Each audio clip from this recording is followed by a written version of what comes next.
male doctors, tanned after a final summer of freedom in the surf, who roam the ward seemingly without a care in the world, have no idea what happened to Emma, nor to Lily Reeves.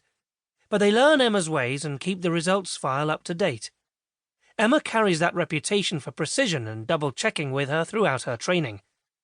12 years later, now a fully trained respiratory specialist, Emma is asked to deliver an induction lecture to a room full of newly qualified doctors. She emphasises how important it is to take nothing for granted, to watch the details. It is the details that matter, she explains. It is the details that kill. She drives home at the end of the day and casts her mind back to the moment she learned that her elderly patient had died, due, in part, to her oversight. Strangely, she cannot remember the lady's name. She cannot recreate her face in her mind's eye. And the family, how many were there? A son, was it? It is history now. Only the lesson that grew out of that error remains. The memory of Lily Reeves has been subsumed in Emma's memory by a decade of experience, by thousands of other patients, and by hundreds of other lessons. In one of Martin Scorsese's least successful films, Bringing Out the Dead, 1999, a burned-out paramedic, Frank Pierce, sees the spectral forms of patients he failed to save rise through the sidewalks to torment him. When I saw this, I thought it was overly romantic. Later I read a tweet from a doctor. Whenever I have a couple of drinks, I think of all my patients who have passed away, even years before. What? Really? I wondered if I had a circuit missing. Was I incapable of feeling? Surely, I asked myself, we cannot be expected to remember every patient who has died under our care.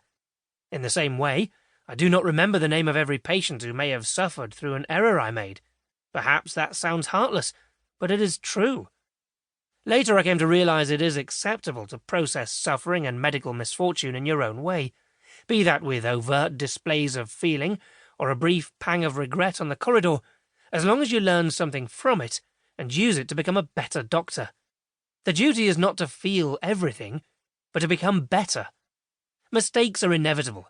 The consequences of those mistakes are seared into our memories, and when we approach a similar set of circumstances, months, years, or decades later, we feel the scar rising from the surface of a familiar landscape and change direction. The lifelong process of learning in a medical career requires us to find a way to live through these setbacks and make something positive out of them. To do this, doctors must strip those memories of the very qualities that made them so powerful in the first place. The patient's suffering and the impact on their families or loved ones. The lesson learned may be about data interpretation, practical technique, or communication, or it may be about process or organizational structure. Whatever it is, the doctor must be involved in trying to reveal the cause. This requires objectivity.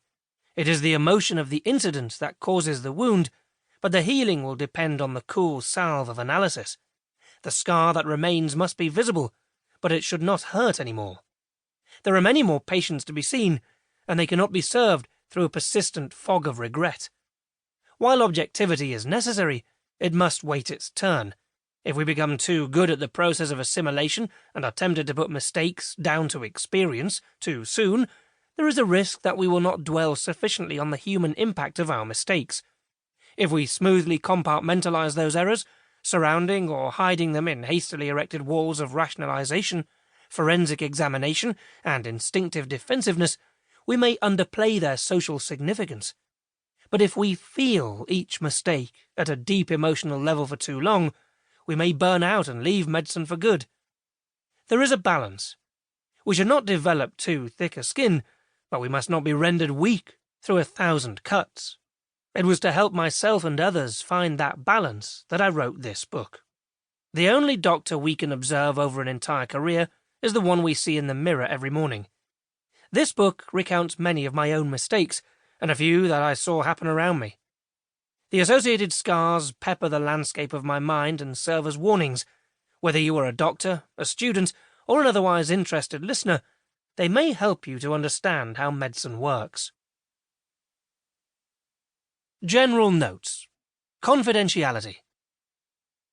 The popularity of medical memoirs has meant thousands of real patient stories now exist in print, and I am sure very few of those individuals gave written or verbal permission. The way around this is to anonymize cases, to change or omit.